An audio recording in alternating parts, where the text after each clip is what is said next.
Welcome back to the Behind the Well Show. I'm your host, Roger Abel, back with Elias Randall. Elias, it's a little balmy here today, a little warmer than the last couple of days, but even though our weather isn't great right now, I think we should feel fortunate. There's others that always seem to have it worse than us, and I can think of two places. I saw a video this morning. Destin, Florida had snow on the beach. That was kind of it was cool, but I feel bad for them because they're not prepared for it. But I really feel bad for the people in California who it seems like these wildfires just won't stop happening. I mean, so far, I think they've consumed like 7,000 homes. And more people. I saw one of the evacuation zones is just massive. And I'm no expert on this. I just lightly follow it. But it did get me thinking a little bit. You know, we had, not to that extent, but we've had several what we would call emergencies, or disasters in our local area. We had a derecho in 2020, but I think back to we had the floods of 2008 where it basically flooded the entire downtown of the city and how many businesses were displaced. And one of the things I think we all need to recognize, regardless of where we live, there's likely to be some kind of a disaster. I can't think of anywhere in the U.S. that there's no weather events that could happen or have happened. And it kind of begs the question, should we help people organize their financial life and prepare for a disaster? What happens? There are a certain set of documents and items that you're going to potentially need to know if you have a fire in your house, if you have a fire from a wildfire, if your house gets flooded, if a tornado comes through, a hurricane hits. It doesn't really matter where you are, but there's some things you could do to get organized for that. And I thought we'd just take a little bit of time today to hit on some of the most important things you can do to get organized, whether you know there's a weather event coming or just to be organized all the time. And truth be told, it's probably stuff you should have organized anyway, but most people probably don't. So let's start hitting the list of things we can do, after a disaster, but proactively to be financially organized. Well, these documents, hopefully if you have a disaster, you don't end up losing a lot of this stuff. But this is it's really stuff that you should have somewhere. It should be secure and hopefully some way to protect it from damage as well. Because if you think about, just all these folks in California, your house just burnt down. Well, what if along with your house burning down, your birth certificates, your marriage certificates, social security cards, any military records, sometimes pets have documents, health records, like losing your house, it's all bad. Well, it's almost like you can almost compare it to like losing a wallet. Like you ever lost your wallet? Now you got to go replace all your credit cards. It's like that, but you got to replace all of these other important documents. So I think along with compiling those, having them somewhere, and then the list of professional contacts associated and with those documents and the people, like especially. Well, time out. Let's back up. Let's go through what the documents are. What are that they? People need? It's pretty simple, but you should have your landlord or mortgage contact and statement, because if you have a fire and you weren't expecting it, your laptop might be gone where you're saving your passwords. If you're like most people, what happens? Yeah, your computer automatically saves the website for where you pay your mortgage, where your passwords are. So here's the contact and documents you should have. Landlord mortgage statement, who your healthcare providers are, and very important, who your insurance agents are. Who do you do your insurance with? Because if you have an event, you're going to need insurance. If you have benefits, lawyers, your financial advisor, banking institutions, and then some of the actual documents that we should have in here. Birth certificate, marriage certificate, bank statements, IRA statements. We need to have a list of where all this is and the documents. And you mentioned, how do you keep it safe? Well, unfortunately, there's no foolproof way, but the best way to organize and keep all of these documents that you may need in case of emergency is in a fireproof safe. A handheld one, not a built-in one. I'm going to tell you why. if you have a built-in safe in your house, and you can keep this in your built-in safe, but you need to have a way to grab all these documents at one time, swiftly and efficiently. And here, the reason is if you have a fire in your house, not caused from a wildfire where, these wildfires, they know they're coming.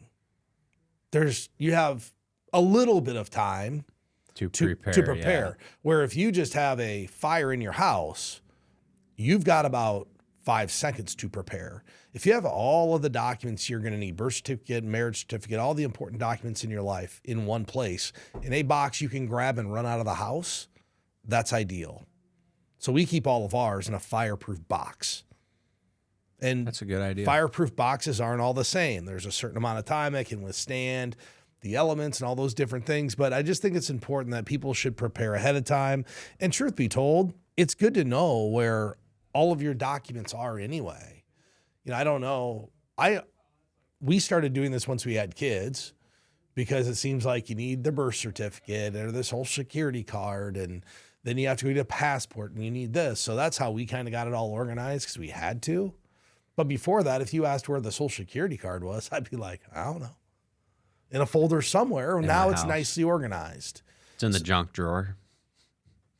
Yeah. But that's not a great place for it because that can get thrown away. So fireproof safe, even in a bigger safe that can withstand a lot of heat. I just like something that I can grab and take with me really quick because they always tell you in a fire, you're not going to have time to grab much. But if I can just grab that one thing of important documents that keeps my life going, that's good. The other thing people should probably consider putting in there is some cash. You should probably have some cash or some coins or something you can turn into cash relatively quickly. Yeah, I would agree with that. And certainly, I'm sure a lot of people did, but like in the California wildfires, I'm sure people went and got cash because you don't know if your house is going to burn down or what's going to happen. So you got to have a way to pay for some stuff.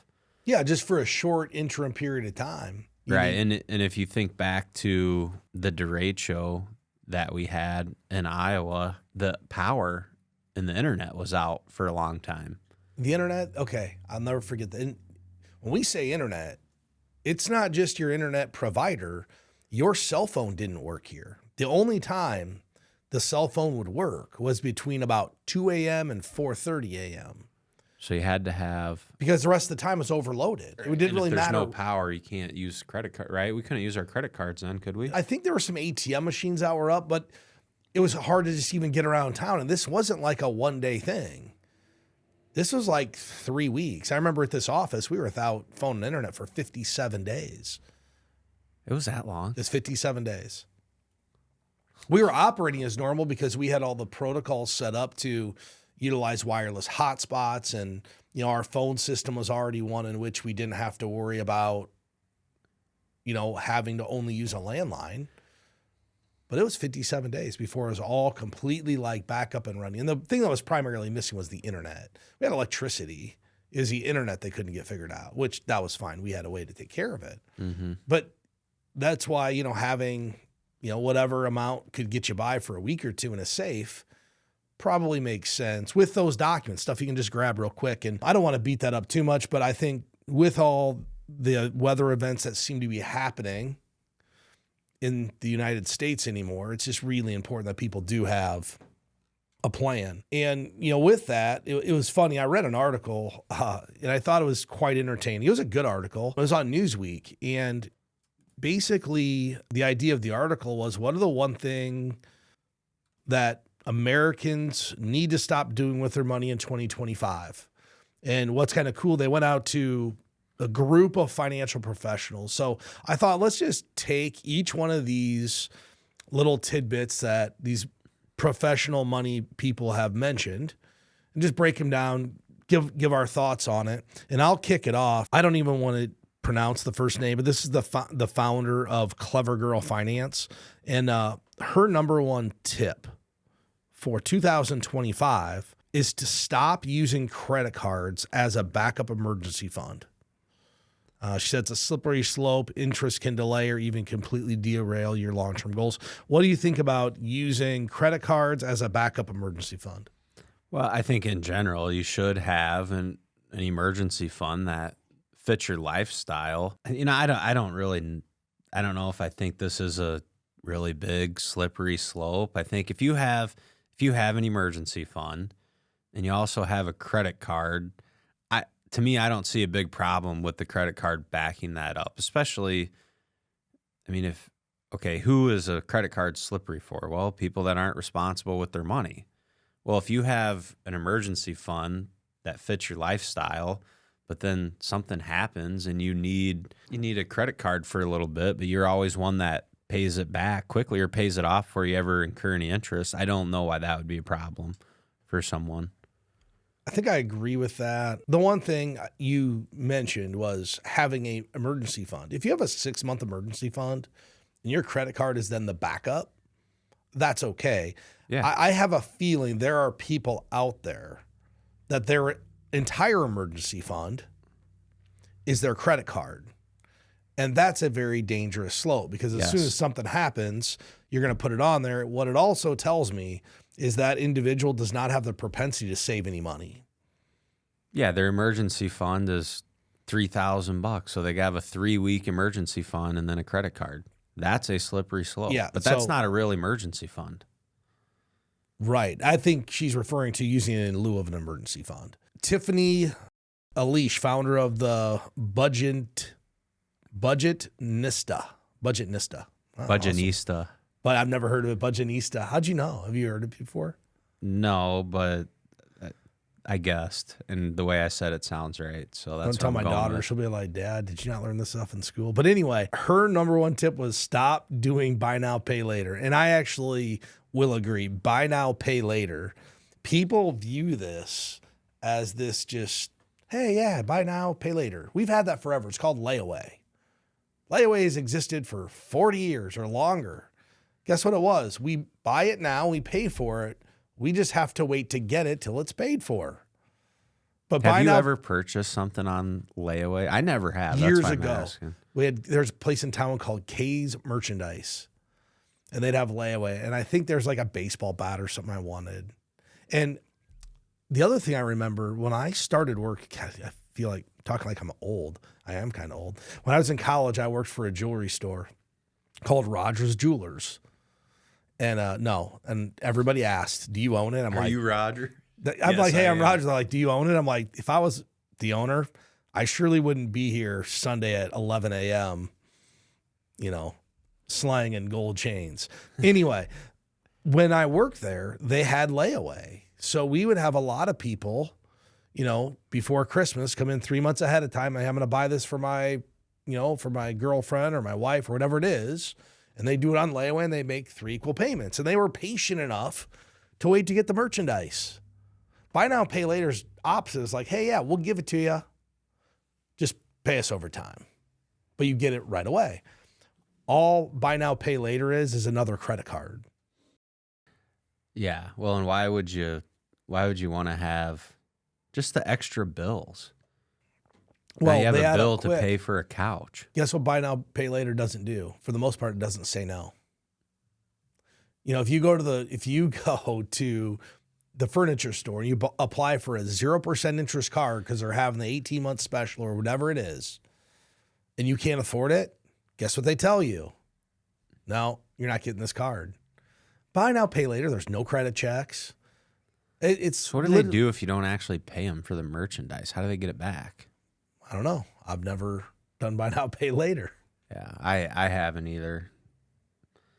But I think that whole idea is, once again, if you're living in the world of buy now, pay later is okay, you're just okay with rattling up a whole bunch of debt. And what'll happen eventually, you won't be able to afford it. Something's going to give. Yeah, and that to me, right, the buy now, pay later, if you're doing that and you're gonna stop doing something in 2025, that'd be a recommendation I would make. Stop doing buy now, pay later. Pay for the stuff that you're buying.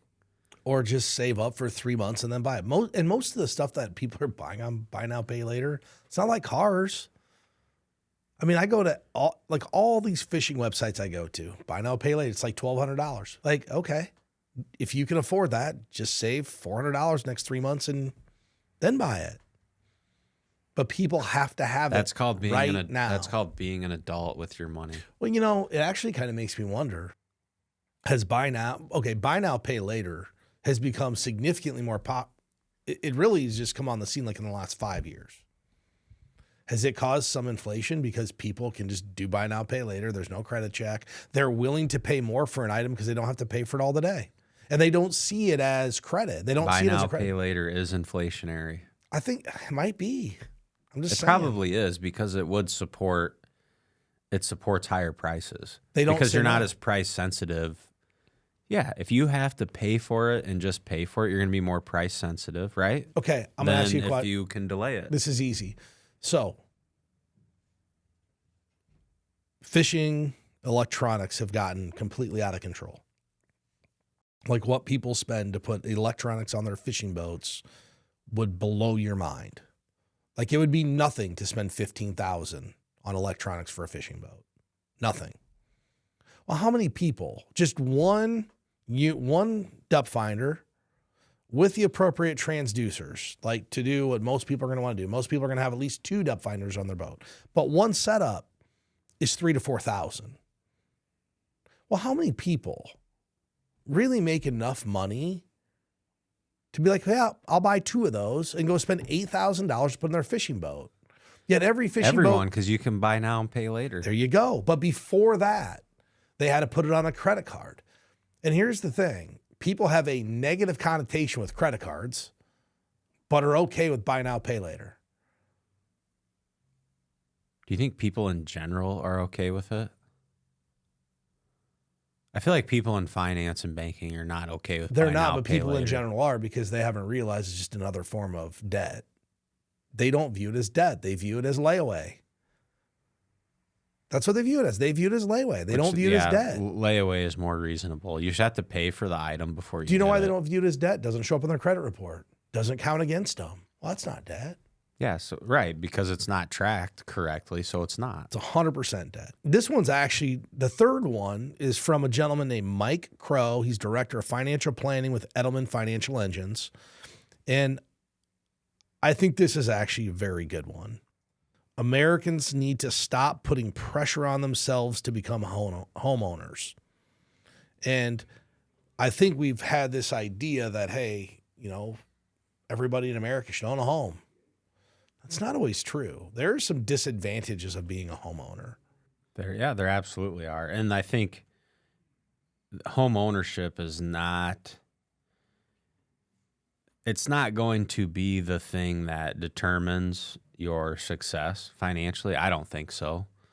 I think it has very little. It determines your lifestyle, but very little to do with retirement success. And I know people are going to tell you this is the biggest asset you're ever going to own. Yeah, it's the big asset that never is going to do anything for you other than provide shelter.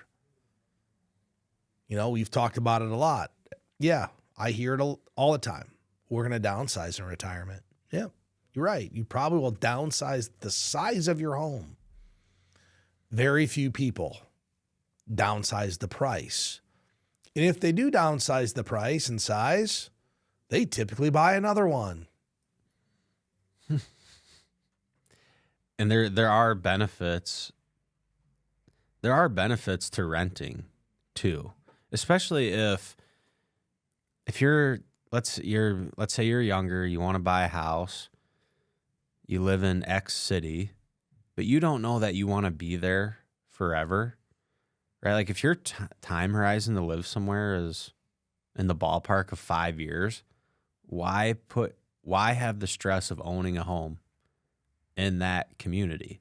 Now, if you're somewhere where you know you want to live for the next 30, 40, 50 years, yeah, go ahead and buy it. That's a better move. But to take on home ownership, not be there long enough to really build any equity, use a bunch of cash for a down payment, it's not really moving the ball down the court for you financially in the short term or the long term. Well, and I think people think homeowners.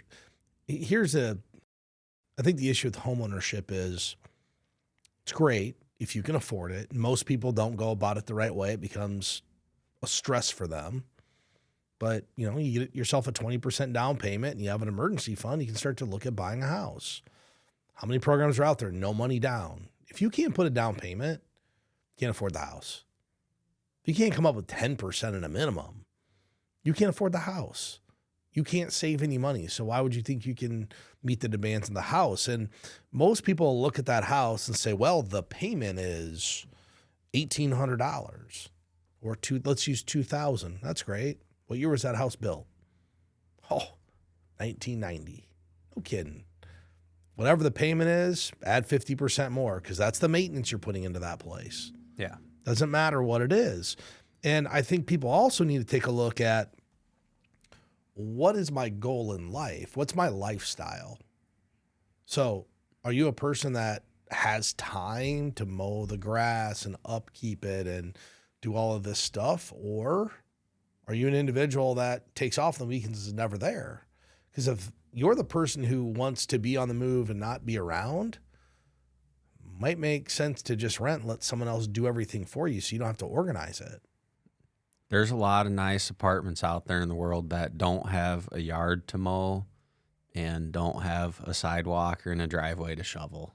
Well, I know a lot of people who have second places and they started with a house, ended up going to a condo, which they own both, but they went to that other condo strictly because of maintenance.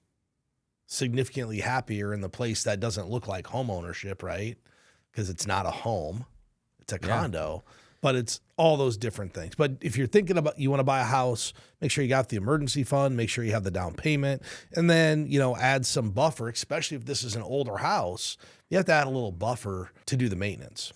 All right, Elias, I'm going to end these, you know, these questions that have been posed to financial professionals out there with one I think is really a good one, and it's Carol McClanahan. She's an advisor. She's on CNBC's Financial Advisor Council.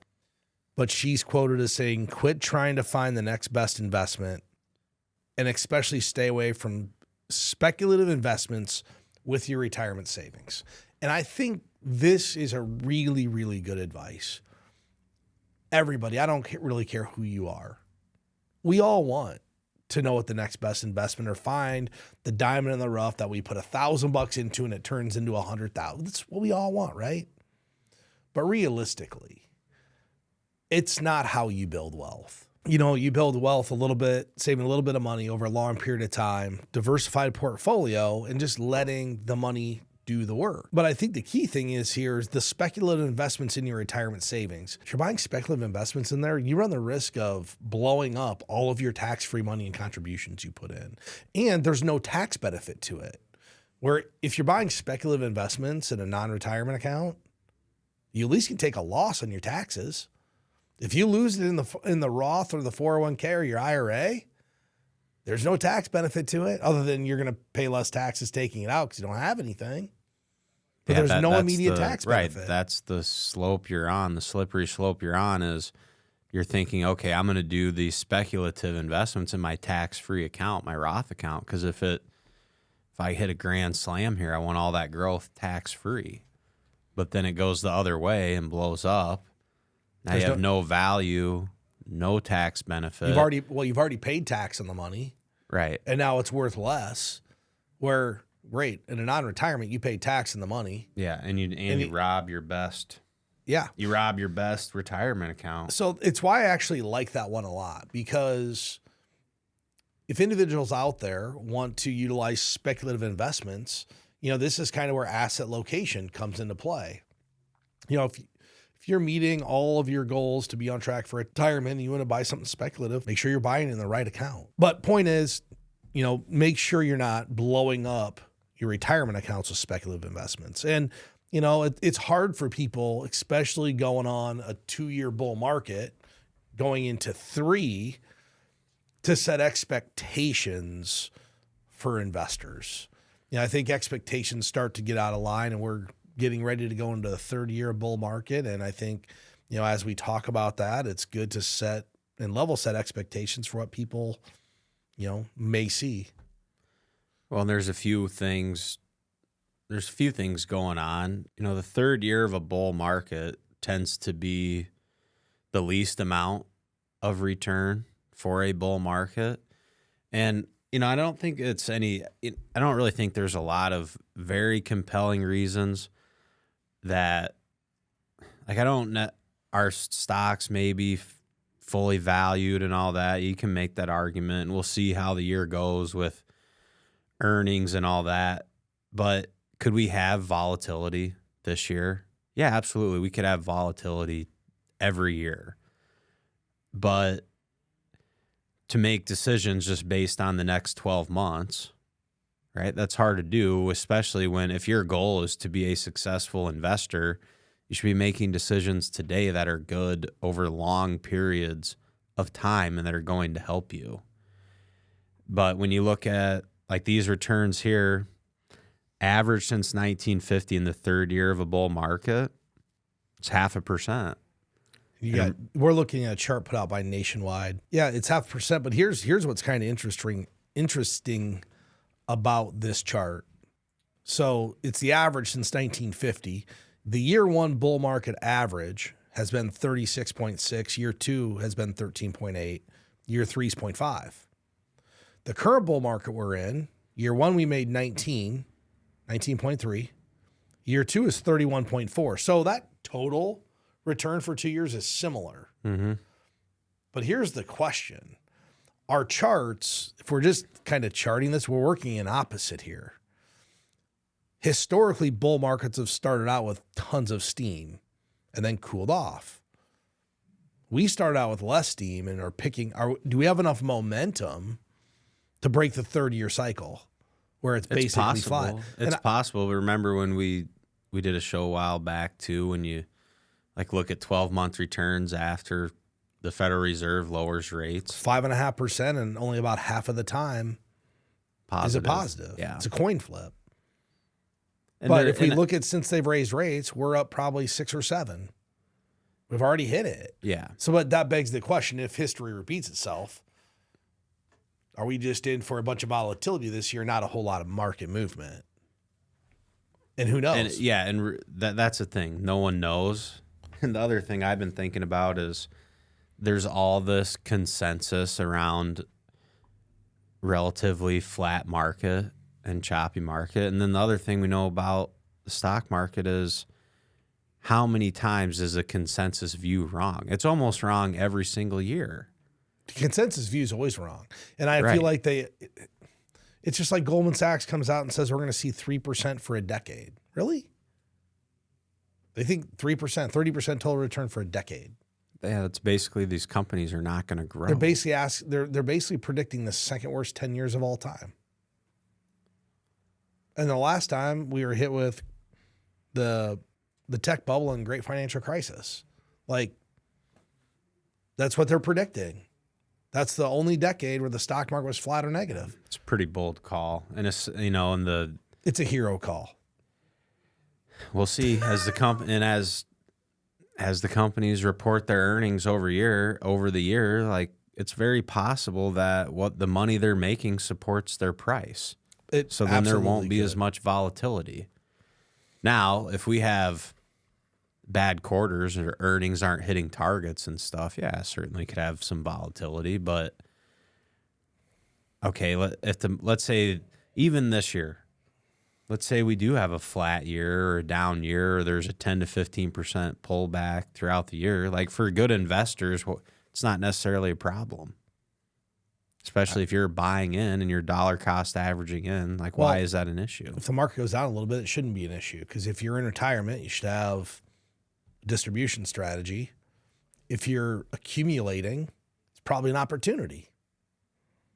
Like if you think about it, a down market shouldn't be bad for any. I mean, it shouldn't be long-term bad for most people if you've done proper planning and don't make a bad financial decision and sell when it's down. Yeah. It's much worse. It's bad for market timers that are trying to guess. When do I sell? When do I get back in? It's all bad for market timers. They can't do it. I just saw a post on Facebook about 3 hedge funds. And these hedge funds are some of the largest out there. Last year, their returns were like 7%. These people are paying 2% and 20% of their profits to get a 7% return when the market did 20. Like, because the people running these funds are market timers. Yeah. Very few of these hedge funds have outperformed the broad market. And they'll talk about risk-adjusted return. That's great. Dude, you know how you take risk out of your portfolio? Leave it in the market for a long time. Well, yeah, It's really simple. That tends to be the best way. But here's the thing: that active managers and market timers, they're going to tell you that that's a BS argument to just leave your money invested and let time work for you. That's what they say. It doesn't mean you shouldn't make changes. It means you shouldn't be trying to predict whether it's going to go up or down. I'm with you there. Economic conditions change where the assets should be located, but it shouldn't change whether we're invested or not. That's market timing, right? Like, you know, we would change potentially fixed income positions in our portfolio based upon interest rates and what's happening. You could change asset location of different sectors in a portfolio based upon momentum or what's happening, or, you know, your biases towards the future. But trying to figure when to get in and get out, it's a sucker's game. Nobody wins at that. They claim to. There are people that claim that they're good at it. Well, maybe one or two. There's not many. Yeah, they get lucky once or twice. I mean, let's think about who the majority of the most successful investors in the world are. You know who they are? The people that started plowing 15% away into their 401k, just bought a broad-based index, completely forgot they were doing it. They wake up one day with a couple $1 million in a 401k plan and didn't overcomplicate it. But that said, really good show this time. You know, we wish the best to the people in California fighting the wildfires. And if anybody's looking for help getting a financial plan done or have any questions you'd like us to answer on the air, please let us know. With that said, I want to thank you for joining us again, Elias, and we'll look forward to next time. Securities and advisory services offered through LPL Financial, a registered investment advisor, member FINRA SIPC. The opinions voiced in this show are for general information purposes only and are not intended to provide specific advice or recommendations for any individual.